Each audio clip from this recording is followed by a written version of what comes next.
झारखंड में किसकी बनेगी सरकार, इंडी या फिर एनडीए गठबंधन, इसको लेकर जो गतिविधियां हैं, जो एक तरह से देखा जाए तो काउंटडाउन भी शुरू हो गया, क्योंकि कल वोटों की गिनती और कल यह पता चल जाएगा कि झारखंड में आखिर किसकी सरकार बनेगी।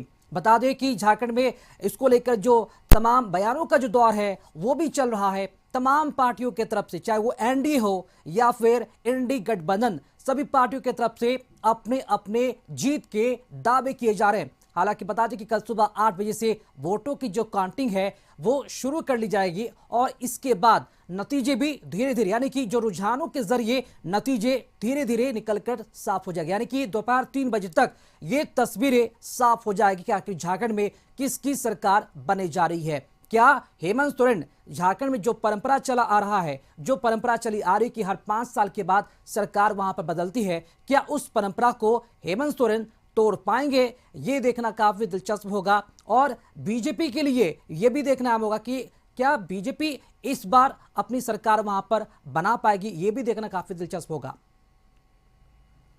और बता दें चले कि हमारा संवाददाता संदीप और विशाल दोनों हमारे साथ लाइव जुड़े हुए हैं। पहले संदीप के पास हम रुक कर लेते हैं। संदीप, कल 8 बजे से वोटों की काउंटिंग होनी है, चूंकि दुखदुखी कई नेताओं की बढ़ गई होगी, लेकिन उसके पहले काउंटिंग में जो वक्त है 24 घंटे से भी कम शेष वक्त बचा हुआ है। क्या लगता है कि उसके पहले स्ट्रांग रूम की जो तैयारी है, स्ट्रांग रूम के बाहर जो तस्वीरें हैं, क्या लगता है कि सुरक्षा के कितने पुख्ता इंतजाम किए गए हैं, तैयारी कैसी है काउंटिंग को लेकर कल? यदि झारखंड में विधानसभा चुनाव को देखा जाए तो कहीं ना कहीं 2 चरणों में झारखंड में विधानसभा चुनाव संपन्न हुए हैं और कल इसकी मतगणना होनी है और कल सुबह 8 बजे से ही जो मतगणना की जो प्रक्रिया है शुरू कर दी जाएगी और कह सकते हैं महज कुछ ही घंटे बचे हैं कि झारखंड में किसकी सरकार बनने जा रही है और कल मतगणना के बाद यह स्पष्ट हो जाएगा। हालांकि दावे सभी पार्टियां कर रही है कि उनकी सरकार बनने वाली है, चाहे एनडीए की बात करें या फिर महागठबंधन की बात करें, सभी यह दावे कर रहे हैं कि इस बार सरकार फिर से उनकी बनेगी। एनडीए कह रही है कि इस बार परिवर्तन होगा और एनडीए की सरकार बनेगी। हालांकि जो राजधानी रांची की बात करें तो जो पंडरा कृषि बाजार है वहां पे मतगणना की प्रक्रिया होनी है और रांची जिले के अंतर्गत जो 7 विधानसभा आते हैं उन 7 विधानसभा के लिए जो मतगणना केंद्र है पंडरा कृषि बाजार समिति को बनाया गया है और वहां पे जिस दिन मतगणना समाप्त हुई है उसके बाद से ही ईवीएम रखे गए हैं और वहीं पे जो कल काउंटिंग की प्रक्रिया है वह संपन्न होनी है। हालांकि यदि काउंटिंग स्थल को देखा जाए तो कहीं ना कहीं कड़ी सुरक्षा 3 लेयर में वहां पे सुरक्षा की व्यवस्था की गई है, यानी परिंदा भी पर नहीं मार सकता है और यही वजह है कि अभी भी जो आम लोग हैं या फिर जो बिना जो परमिशन के उस एरिया में नहीं प्रवेश कर सकते हैं और जो भी लोग हैं जिनका वहाँ पे आई कार्ड बना हुआ है वही प्रवेश कर पाएंगे। यहाँ तक कि जो मीडिया कर्मी होंगे उनके लिए भी यह रूल्स लागू किए गए हैं कि जिनके पास परिचय पत्र आईपीआरडी की तरफ से बनाए गए हैं वही वहाँ कल कवरेज भी कर पाएंगे। हालांकि उनकी सुरक्षा व्यवस्था भी चाक चौबंद की गई है और 3 लेयरों में वहाँ पे सुरक्षा के इंतजाम किए गए हैं। खुद जिले के जो निर्वाचन पदाधिकारी जो उपायुक्त होते हैं वे खुद मॉनिटर कर रहे हैं और आज वहाँ जो मतदान कर्मी जो लगेंगे उनको भी उनके द्वारा ब्रीफिंग की गई है।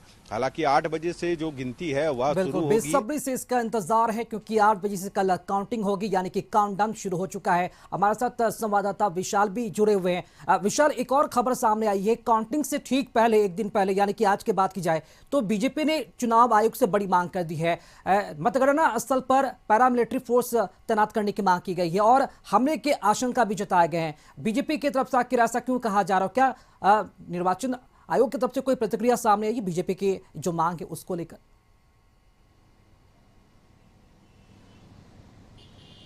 जी बिल्कुल, देखिए राज्य में गठबंधन की सरकार है। मुख्यमंत्री हेमंत सोरेन के नेतृत्व में 5 वर्षों का कार्यकाल झारखंड में चलता रहा है। ऐसे में भारतीय जनता पार्टी विपक्ष में अहम भूमिका निभा रही थी। देखिए उन्होंने कहा कि कल मतगणना होनी है और खास कर अगर हम रांची जिले की बात करें तो कुल 7 विधानसभा क्षेत्र पड़ते हैं और जो पंडरा बाजार समिति है वहां पर स्ट्रांग रूम बनाया गया है। ऐसे में भारतीय जनता पार्टी की ओर से उसका जो एक प्रतिनिधित्व है चुनाव आयोग के पास जाता है और कहता है कि हो सकता है तो वहां पर स्ट्रांग रूम पर जो सुरक्षा व्यवस्था है उसमें बढ़ोतरी की जाए। लेकिन आपको बता दें कि इससे पहले मैं आपको बता दूं राकेश, चुनाव आयोग की ओर से जो पूरी व्यवस्था है वह स्ट्रांग रूम में कर ली गई है। और आज जो सबसे बड़ा चीज है कि आज प्रशासनिक अधिकारियों के द्वारा ट्रायल भी किया गया, जिसमें लगभग 3000 से अधिक जो पदाधिकारी हैं, कर्मचारी हैं, इस ट्रायल में हिस्सा लिए। साथ ही साथ जो पुलिस बल की तैनाती है वहां पर बखूबी देखने को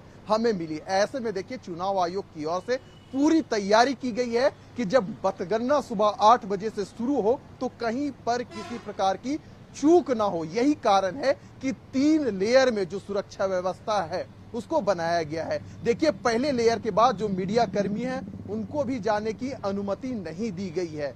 और आपको बता दें कि जिसके पास जो पत्र है जो आईपीआरडी की ओर से रिलीज किया गया था वह होना मीडिया कर्मियों के पास होना बेहद ही जरूरी है। यानी कि कुल मिलाकर देखा जाए तो सीआरपीएफ और झारखंड बल के जो जवान हैं उनकी तैनाती वहां पर की गई है, क्योंकि देखिए इस बार का विधानसभा चुनाव कई मायनों से अहम है। एक और झारखंड मुक्ति मोर्चा जो कि सत्ता में काबिज थी वो चुनावी मैदान में है, तो वहीं दूसरी ओर अगर देखें तो भारतीय जनता पार्टी विपक्ष में अहम भूमिका निभा रही है। 23 नवंबर को सुबह 8 बजे से राकेश जो मतगणना है उसकी शुरुआत हो जाएगी। और आपको बता दें कि अगर हम रांची जिले की बात करें तो सबसे पहला जो रुझान है वह सिल्ली विधानसभा क्षेत्र का आएगा, क्योंकि उस विधानसभा क्षेत्र में मात्र 279 बूथ है। वहीं अगर हम हटिया विधानसभा क्षेत्र की बात करें तो इस विधानसभा क्षेत्र का जो परिणाम है वह शाम को 4 से 5 बजे तक आ सकता है, क्योंकि इस विधानसभा क्षेत्र में बूथों की जो संख्या है लगभग 496 है। ऐसे में 23 नवंबर का इंतजार कीजिए, सब कुछ सामने आ जाएगा। लेकिन अगर हम सुरक्षा व्यवस्था की बात करें राकेश, तो पूरी सुरक्षा व्यवस्था में चाक चौबंद जो प्रशासनिक अधिकारी हैं उनकी ओर से की गई है। 3000 से अधिक जवान को वहां पर तैनात किया गया है और पूरी निगरानी, सीसीटीवी निगरानी के साथ जो मतगणना है वह कराई जाएगी। जी राकेश। जी बिल्कुल, और क्योंकि कल का दिन काफी अहम होने जा रहा है, चाहे वो एनडीए गठबंधन हो या फिर इंडिया गठबंधन। संदीप, अगर बात की जाए तो जैसे जैसे रुझानों की जो तस्वीरें सामने आती हैं, यहाँ पर ढोल नगारे के साथ साथ मिठाइयाँ बांटी जाती है और मिठाइयाँ खिलाई भी जाती हैं। क्या पॉलिटिकल पार्टियों के जो भी दफ्तर हैं वहां पर किस तरह की हलचल देखने को मिली? क्या ढोल नगारे मंगा लिए गए या फिर कल का इंतजार है भी? जी, यदि इस चुनाव को देखा जाए तो कहीं ना कहीं जो प्रत्याशी जीत के कगार पे होते हैं वे कहीं ना कहीं पहले से भी व्यवस्था करके रखते हैं ढोल नगाड़े या मिठाइयों की। हालांकि अभी किसी भी पार्टी कार्यालय में इस तरह की चीजें देखने को नहीं मिली है, क्योंकि यदि कल सिर्फ रांची की ही बात करें तो जो मतगणना की शुरुआत 8 बजे से होगी तो 12 बजे के बाद ही कह सकते हैं जो रुझान है वो आने शुरू होंगे। क्योंकि यदि रांची जिले के अंतर्गत जो विधानसभा आते हैं वहां पे देखा जाए तो सबसे अधिक जो 23 राउंड। संदीप, चलिए इंतजार रहेगा कल 8 बजे सुबह का, क्योंकि 24 घंटे से भी कम शेष वक्त बचा है वोटों की काउंटिंग होने में। ऐसे में इंतजार रहेगा कि कल झारखंड में किसकी सरकार बनेगी। तस्वीरों के माध्यम से कशिश न्यूज भी लगातार अपने दर्शकों तक ये जो जानकारी ये पहुंचाता रहेगा। बहुत शुक्रिया आपका विशाल, आपका भी, और संदीप आपका भी खबर पर अधिक जानकारी के लिए।